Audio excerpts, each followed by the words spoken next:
Today, I'm talking with Ray, clairvoyant medium and host of the Energy Medium podcast, one of my personal favorite podcasts.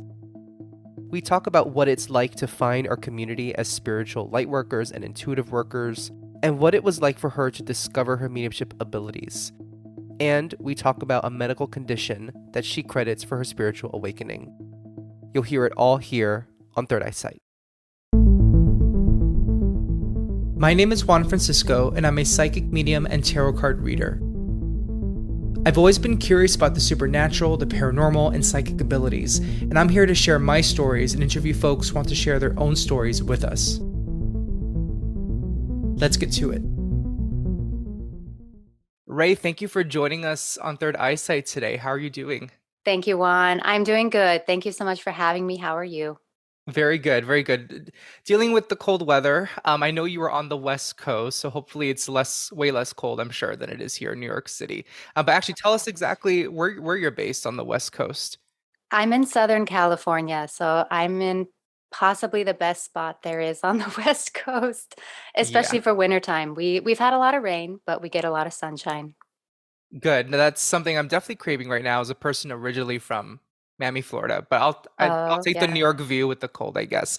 So you are a clairvoyant medium and also the host of one of my favorite podcasts, the Energy Medium podcast. And I would love for you to share a bit first about what does your work as a clairvoyant medium entail?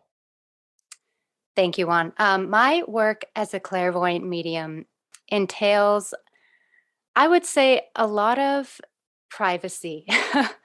I'm a body worker, a therapeutic body worker. You could say massage, you could say hands on healing. And a lot of my clients, well, I should say about half of my clients know that I'm a clairvoyant and the other half don't.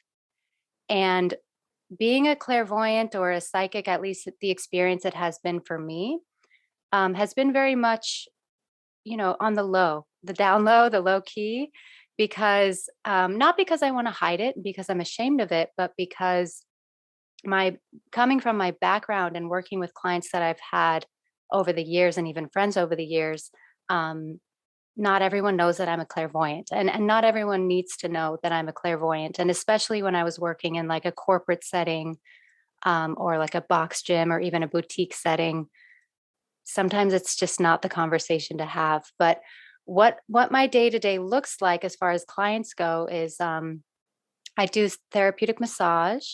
I also do some energy work and a lot of psychology work, a lot of just talking, sharing stories. Wonderful. And I totally understand. Some people are very receptive to knowing the work that we do, and some are just not. With that said, how is your podcast, The Energy Medium, how has that engaged with that part of your life that usually this being private for some of your clients, and you have this podcast where you broadcast your experiences and your own journey through being a clairvoyant medium. How has that worked for you in terms of sharing that with the public? It was very scary at first.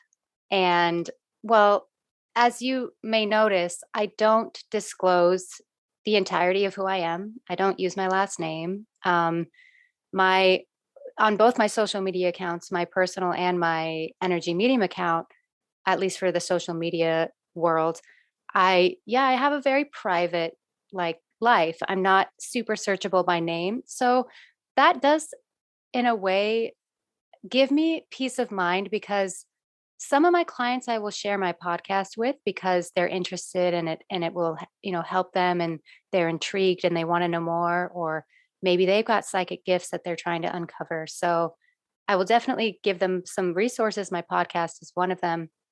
But I have found, just random people through just chance or just through how the internet works, as well, which has been very rewarding because I've met many people that I wouldn't have met if I didn't go public and if I didn't, broadcast who I am and my experiences pretty much to the world.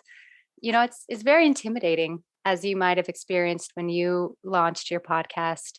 It doesn't feel real at first. It feels very surreal and like then after even a couple months, I think it finally hits you, you're like, wow, this is like people are reaching out, people are listening to this, and this is gaining momentum. It is pretty mind-blowing, and for all the negative that does exist on social media, the big positive is that sense of connection and finding um, our tribe, I guess, so to speak, or folks who are interested like we are or who do the same kind of work. And it's funny, you mentioned privacy a bit ago because yesterday I was talking to somebody, just an acquaintance, and they said, "Oh, it's cool that you're a psychic medium." And I'm like, I don't think I've ever told them that. I said, "How did you find out?" And he said, "Well, TikTok suggested you as like someone to follow." And I said, "Oh, I have to turn off that option. There's an option like people can find you if you're their phone contact." And so I have the same intention of I have a 9 to 5 job in the nonprofit sector. Then there's the podcasts, my clients, and it's not about shame. It's about protecting it's like having boundaries, very firm boundaries about who we let in and who we want to share this with. It's very personal for us, this work, as I'm sure it is inclusively for you too.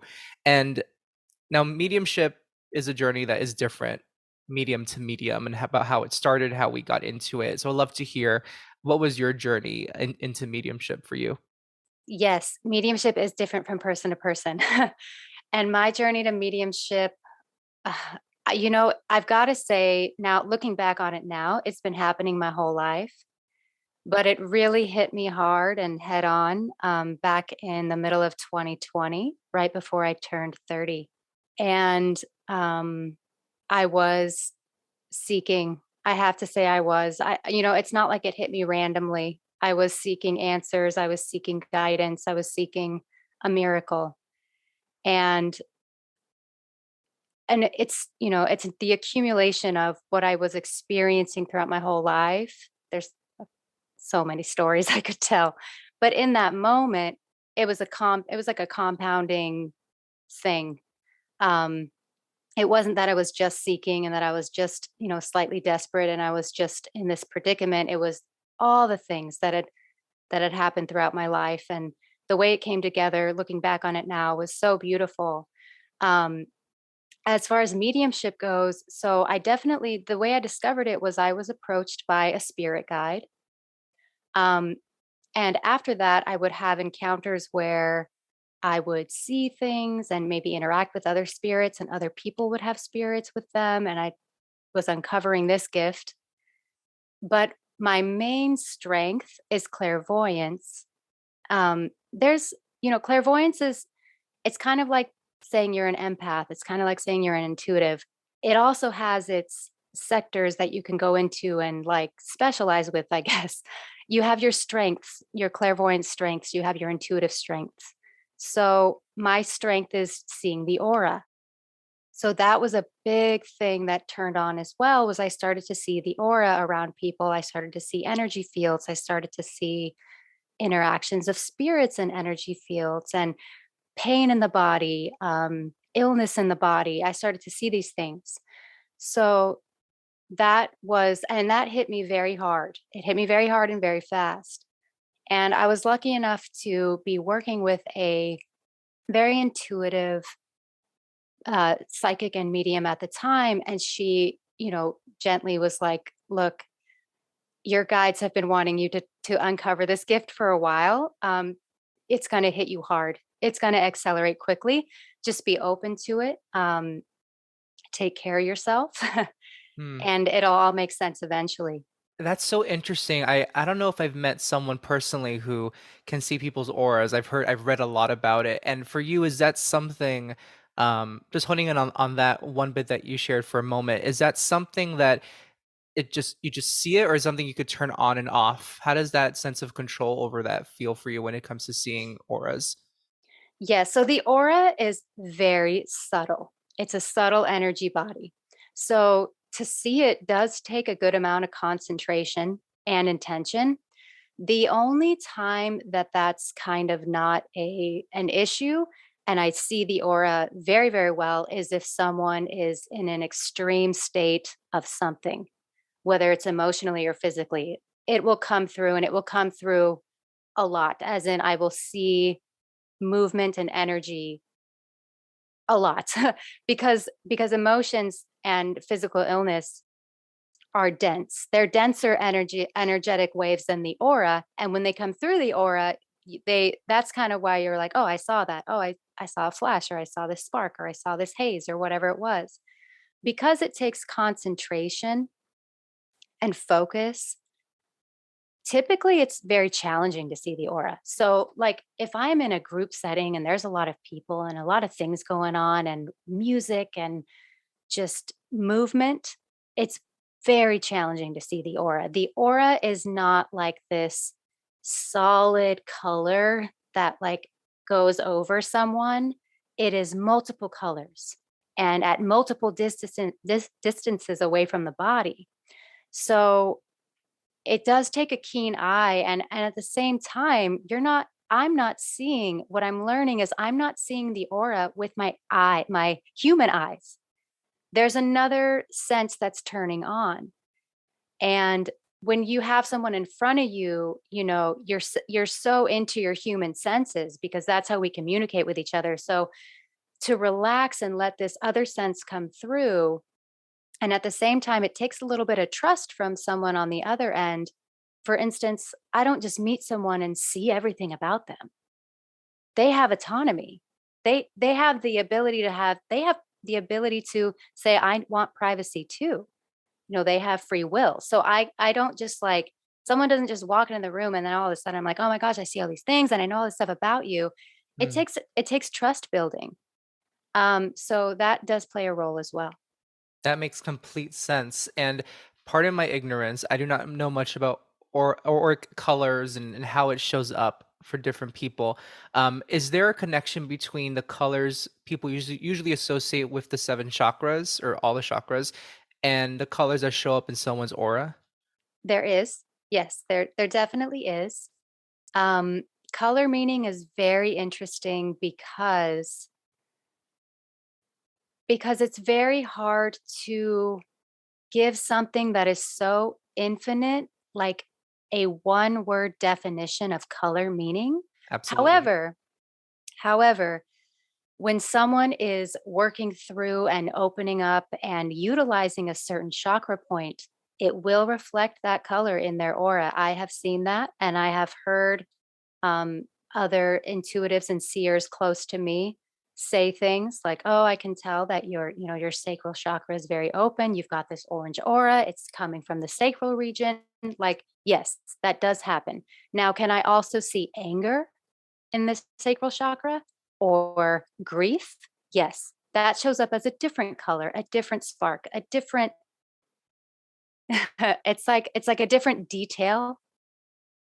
It almost has a texture. You could say it has a texture, you know, it's like if you have a pillow and it's one solid color, but it's got these fun little sparkles on it, you know, that's kind of like how it is. Like it's got added additions and detail, and they come and go very quickly, and it's very subtle.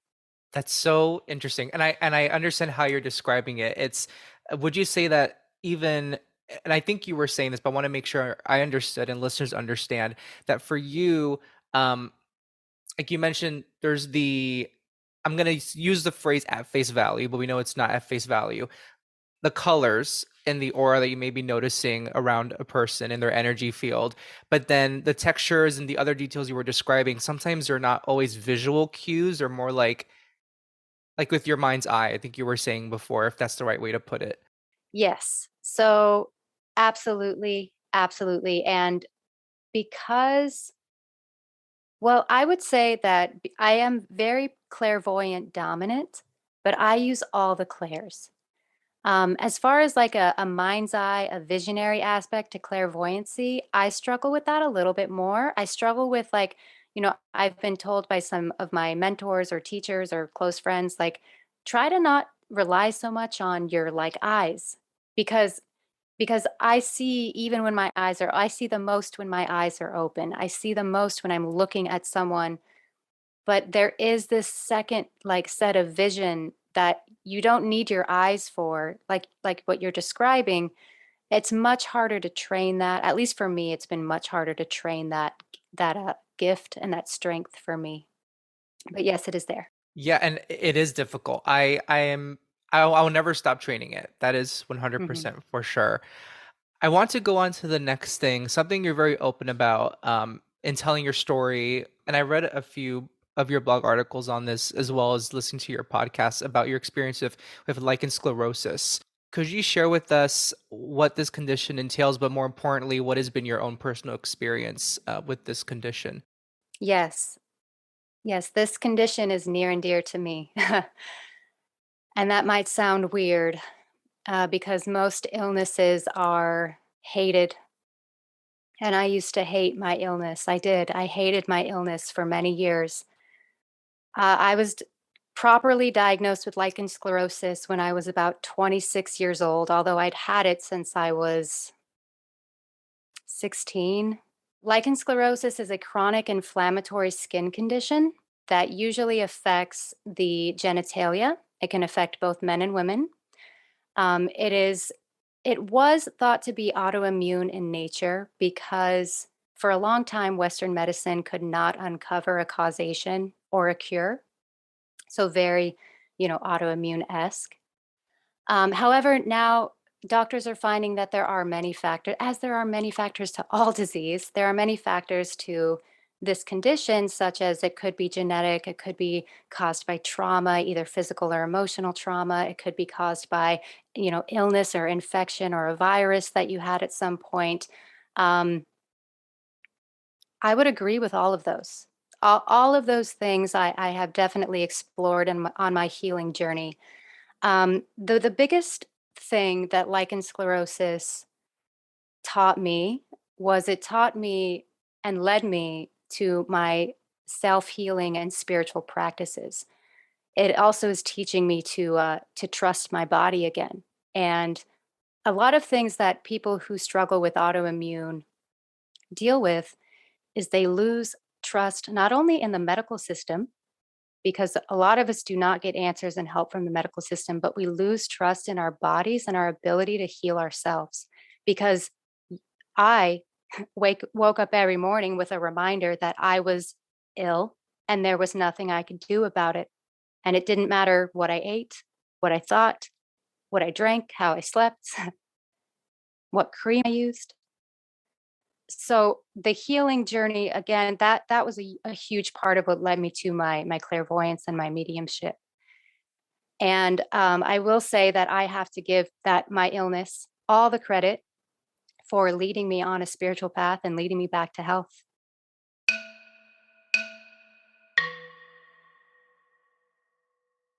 Wow.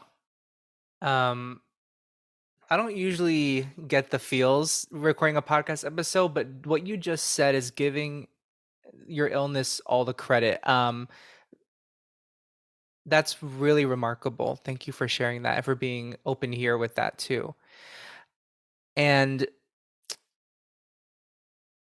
and the reason I did ask you about this is because I've heard you mention how it has been intertwined with your spiritual journey. And how has your experience of lichen sclerosis, um, in addition to your internal spiritual journey, do you feel it has also had an effect on how you relate with other people in community as well? Yes, without experiencing what I went through, I don't know if I would ever be able to hold a level of compassion and space and empathy.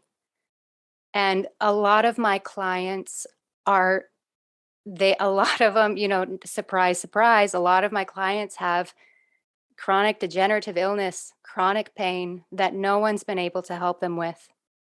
And I'm not saying like, oh, and then they find me and then they're cured. Absolutely not.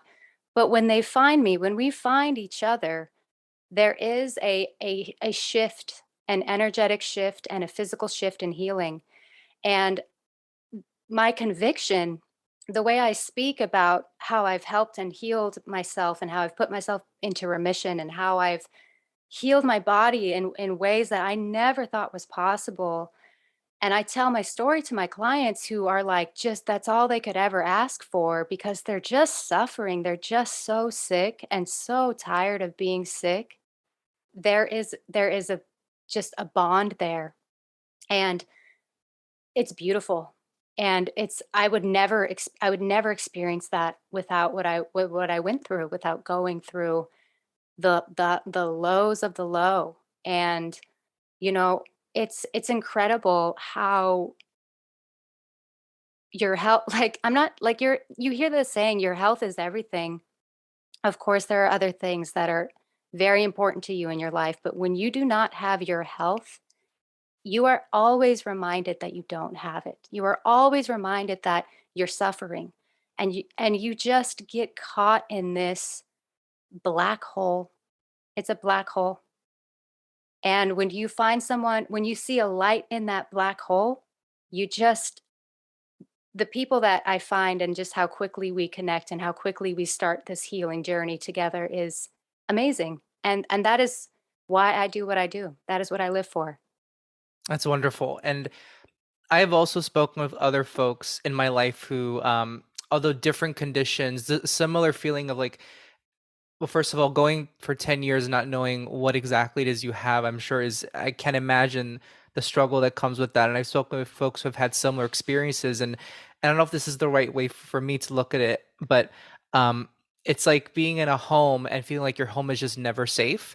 It's because our body is our physical home. It's our meat sack, what we're living in, what our souls are living in. And I can only imagine what it feels like, or not. Maybe I just can't imagine what it feels like to not feel like you're safe in your own body, or your body's not cooperating with you. And the fact that you've taken your experience with that as well as your healing journey, and it has empowered you to relate with others in similar scenarios, and the fact that the universe has brought them to you, that's is equally fascinating to me and remarkable too. So again, thank you for sharing that. I would like to give you the space to share something with those who suffer with lichen sclerosis or a similar condition, and medical doubts, medical struggles. Thank you. Yes. So, as cliche as it might sound, you know, just you are capable of healing. You are capable of healing. And it doesn't happen overnight. And it takes intention and very hard work and very, specific ways of living and being. But you are capable of that too.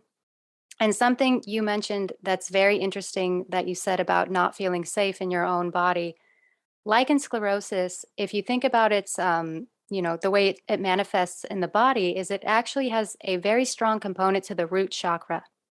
Our root chakra is one of our first chakras that develop when we are developing into our humanness. It's one of the first chakras we develop as a baby into our toddlerhood. A lot of women and men who struggle with lichen sclerosis started off not feeling safe for something happened and you did not feel safe. And I don't want to blanket statement this for everyone because maybe it was a little different for you, but a lot of women, especially I've met who have this condition, there was a trauma, there was a sense of unsafety and instability, especially in their childhood when that root chakra was developing. And so as we grow into the manifestation of the illness, the intensity of that feeling unsafe, it intensifies because it is in many ways it's like an announcement of like if you just notice how unsafe you feel and we start to address this and you start to calm, that child who's hurting and struggling and you start to become the adult healer and the self healer and the master of yourself and your life and your body, that is really the key behind what I have found healing this illness. All illnesses are different. Some show up in different parts of the body, but lichen sclerosis is a very, very strong component to the root chakra and the sense of safety and security. And if you have a chronic degenerative condition, it's a horrible thing to live with, but there are ways to stop and you know stop the manifestation and the destruction of that illness, and also just live a more intentional peaceful life. You are deserving of that, and it just takes a few behavioral changes and lifestyle changes to get there. It's a very simple. The way Western medicine talks about disease sometimes drives me crazy. I'm a pre-med background, by the way. So I learned a lot about the etiology of a lot of diseases, not to mention lichen sclerosus when I was diagnosed with it. And the way it's just described sometimes, it's like it is just, it's not that difficult. We just have to care for ourselves better and pay attention to the warning signs that are popping up in our bodies and in our emotional states. Something you said about having the adult within us soothe the child within us. That's something I'm very open myself about. Um, Having a therapist, that's something that I've talked about with my therapist. And there's so much power to letting our adult self step in to tell the child self that it's okay and you're allowed to hurt and it's going to be okay. And the fact that that has played a part in your journey for healing and for others that you've known too. um, it's I think it just stresses the importance of really catering to, listening to, and attending to that inner child in us that is hurting with those memories and the trauma. Thank you, Juan. Yes, and the way that we show the inner child that we're okay is by doing things and behaving in ways that show us that we are caring for ourselves. So I think this is where, sometimes there's a hiccup because it's yes, we have to affirm, I am okay, I am safe, I am caring for myself. But we also have to show our child and our body that through the actions that we do. And that plays a big role. And thank you for bringing that up because I also believe in the archetypes. We've got the inner child, the ego, the higher self, the shadow self. They all come into play. And once we start to recognize all of those characters that are playing out in our lives and we acknowledge that and go, oh, wow, this is my inner child, or oh, wow, this is my shadow coming out, we can, oh my gosh, like the world shifts, you can become a whole different person and really start to master, why you do the things and why you think the way you think and feel the way you feel and why things trigger you and why you're sick and whatever it is, why your relationship is failing, all of those things. Yeah, So it's yeah, it's the puzzle pieces to our life.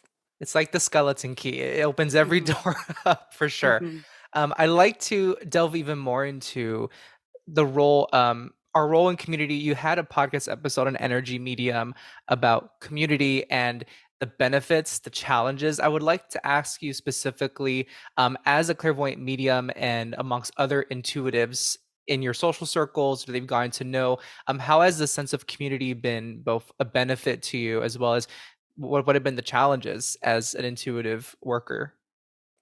Yes, community is very beneficial, very, very beneficial. And it is also very challenging because community is relationship and relationships are hard. um, my community, so I did read this question before we started the podcast and I thought about it and I was like, I don't really have a community of psychics and intuitives. I think that's more of a utopia. I wish I was just surrounded by people with beautiful gifts and we all built each other up and we all worked to, and maybe that will happen in my circle someday. But right now, what I experience in community is everyone in my inner circle is very different. They all have their own skill set, they all have their own mindset, they all have their own beliefs. uh, some of them agree with me, some of them don't. I agree with some of them, I disagree with some of them. So, community is about diversity, diversity in mindset, diversity in skill set, diversity in background, diversity in approach, diversity in opinion. And the way we live with other people is in that diversity setting is very challenging, especially like kind of going back to what we were just talking about, especially if like my inner child is screaming and I don't even realize what's happening and I'm just triggered by all this and I just lash out and say mean things and bite people's heads off because I don't I'm angry and don't feel safe, but I don't realize that and understand that. So I've definitely had, experiences in community where it's been challenging and I've had to have really hard conversations with people and they've had to have really hard conversations with me, right? I am no saint. I am no angel, and I have had to learn that the hard way, and I've learned that through relationship. So, relationship and community is almost like this mirror of like, oh, wow, like I really dropped the ball on that one. I need to work on my, I remember in my podcast episode, I talked a lot about being self reliant, being self responsible. Community is not a place where I find someone to attach to and give them all my problems Mm. so that they can fix it for me. And you could say the same thing, community and relationship, I'm like interchanging those words here. A relationship is not someone that you just, okay, here I am, take me as I am. I've got all these issues and yeah, you're just gonna take it and we're gonna work through it or whatever. And that does happen. But the other aspect of relationship and community is like becoming more aware of who we are, what triggers us, why? Why am I so mad? Why am I so whatever it is? And so there's a utopia and there's community and reality. And so I live very much in reality, very much in community, and relationships are very hard. And I've had very hard relationships and I've had very beautiful ones. So, It's actually what made me want to ask you this question is because you delved into that episode about triggers, and I'm going to say I think you said this in your podcast, but I agreed with you when I listened to this episode that you put out. Um, I want to first say I think there is space for in community there is space for respecting someone's trauma and their boundaries, their lived experience. And then there's also, I feel like we're living in a moment, feel free to agree or disagree, but we're living in a moment where some folks jump when they are triggered, they jump at the opportunity, not the opportunity, they jump at the moment to express a lot of their rage and their anger. And I think there is a lot of power to expressing yourself in regards to your trauma and lived experience, as well as owning your triggers.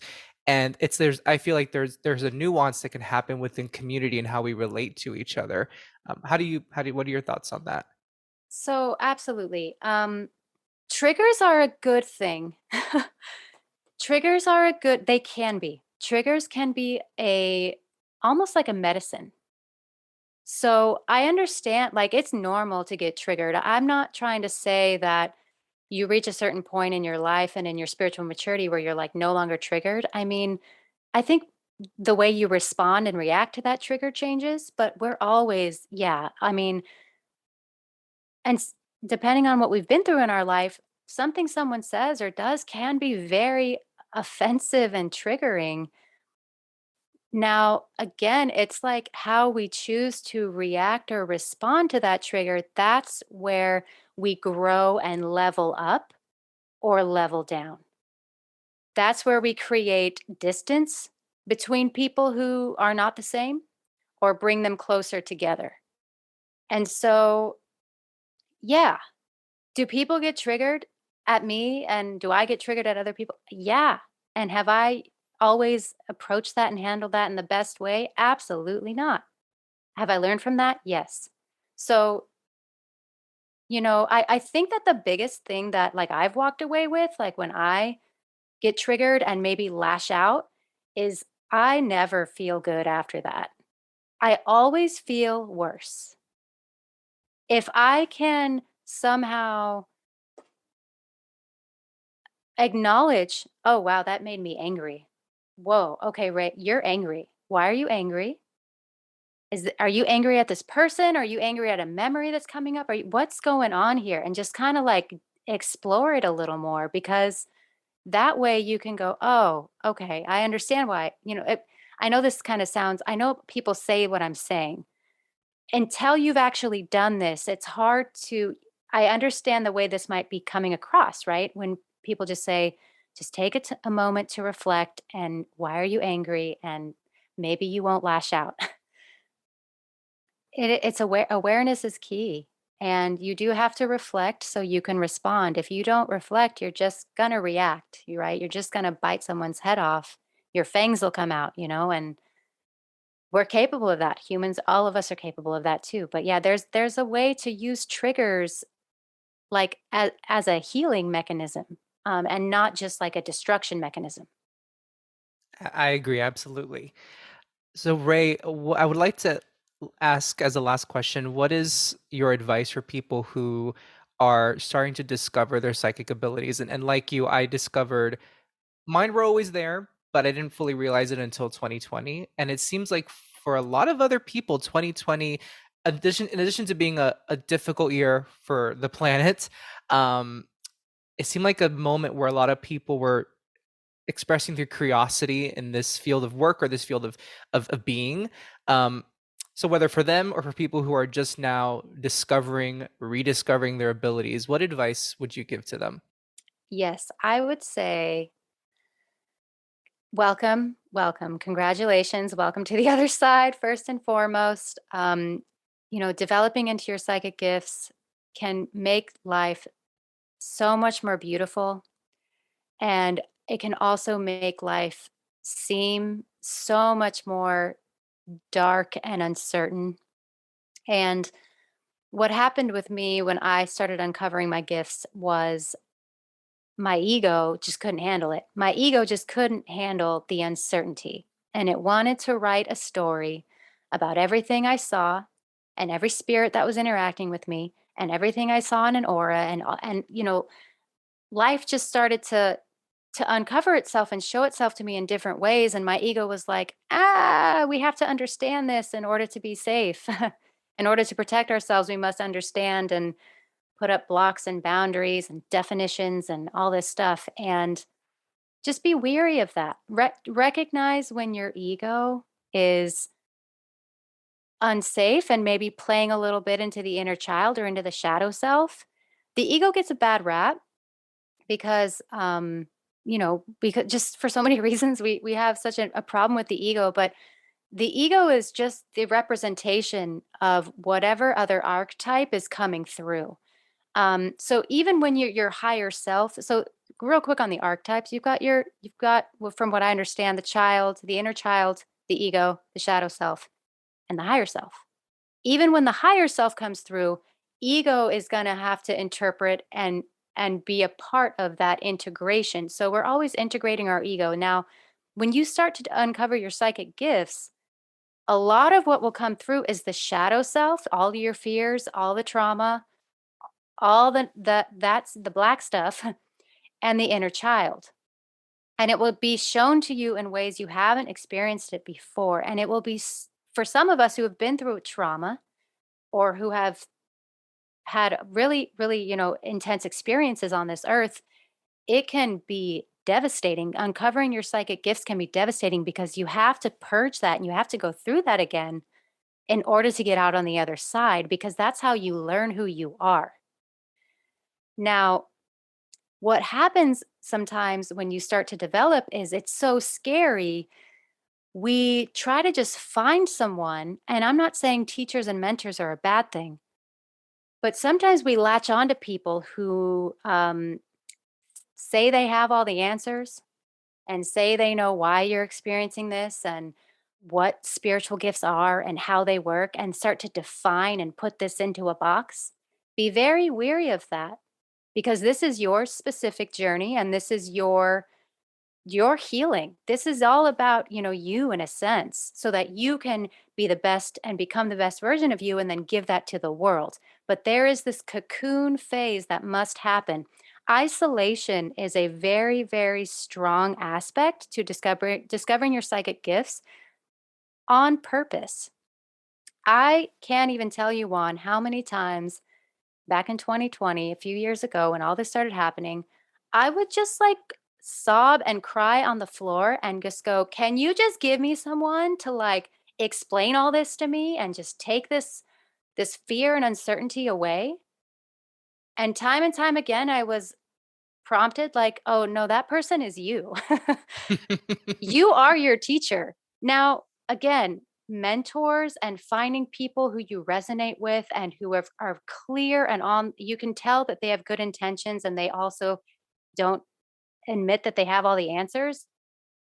Yes, those people are gems, and I have found people like that, absolutely. But I have also come across people who try to tell me the way things are and the way the world is, and in a spiritual sense, right? And this is dark and be wary of this. And I just, you don't have to, I chose not to live that way. That the path to, discovering your own gifts and coming into your own person, you do it very much alone. You can have support and people that love you and people that try to lift you up along the way, but like that grit comes from you. And along with that, I will have to say, unless there's anything you'd like to say and chime in, Juan. I would love for you to finish your thought. I want to hear. I'm obsessed with what you're saying. So keep going, please. So, a lot of things that I experience happen with spiritual awakenings is people start to neglect their humanness and their physical selves.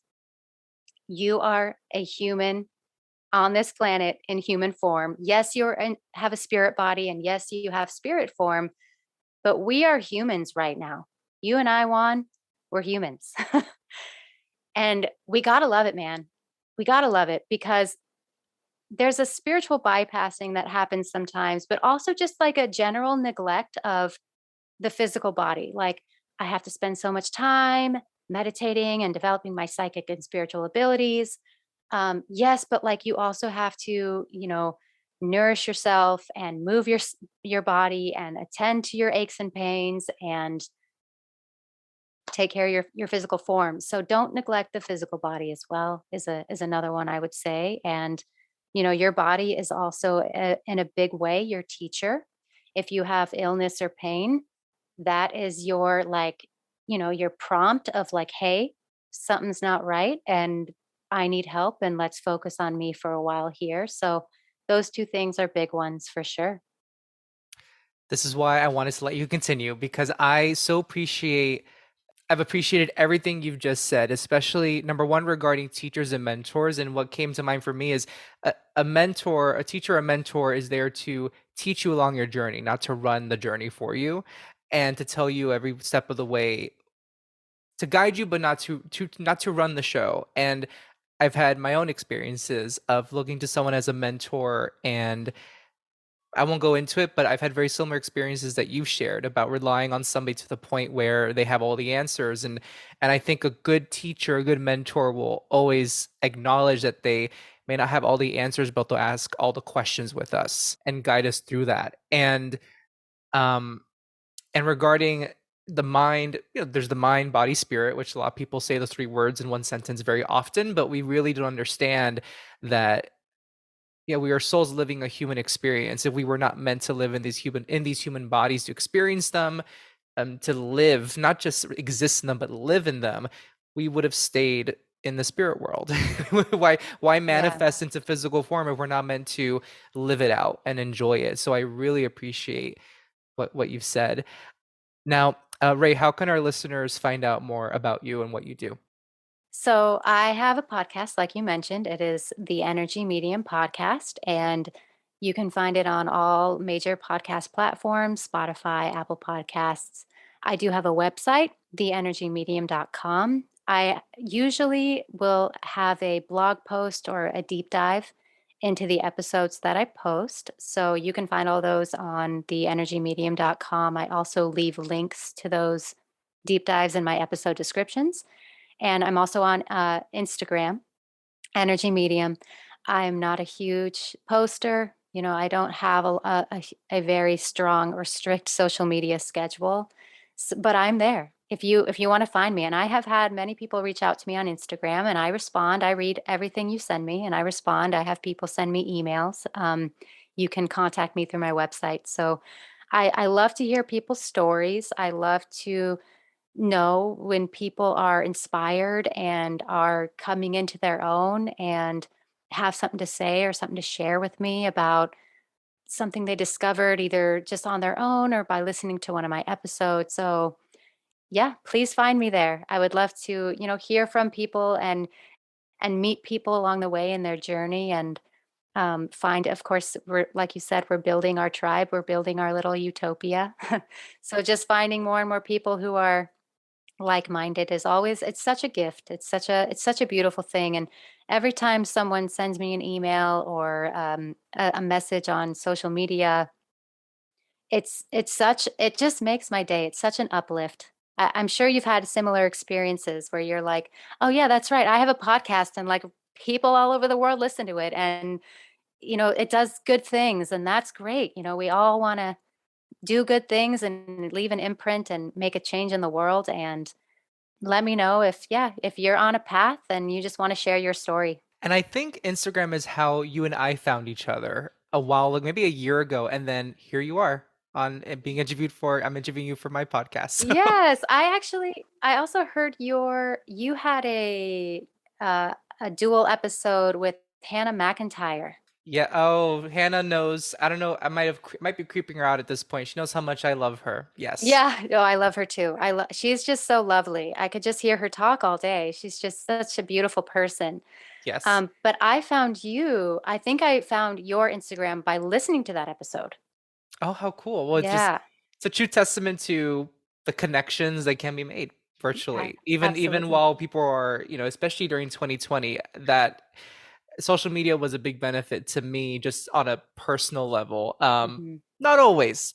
Sometimes I had to shut it off, Yeah. not doom scroll, but I think this is just a true testament to the connections that can be made on social media. So, so happy to be connected with you. You too, Juan. Aw, thank you. Well, thank you so much for joining us today, and it was so lovely to talk with you. Thank you, Juan. You as well.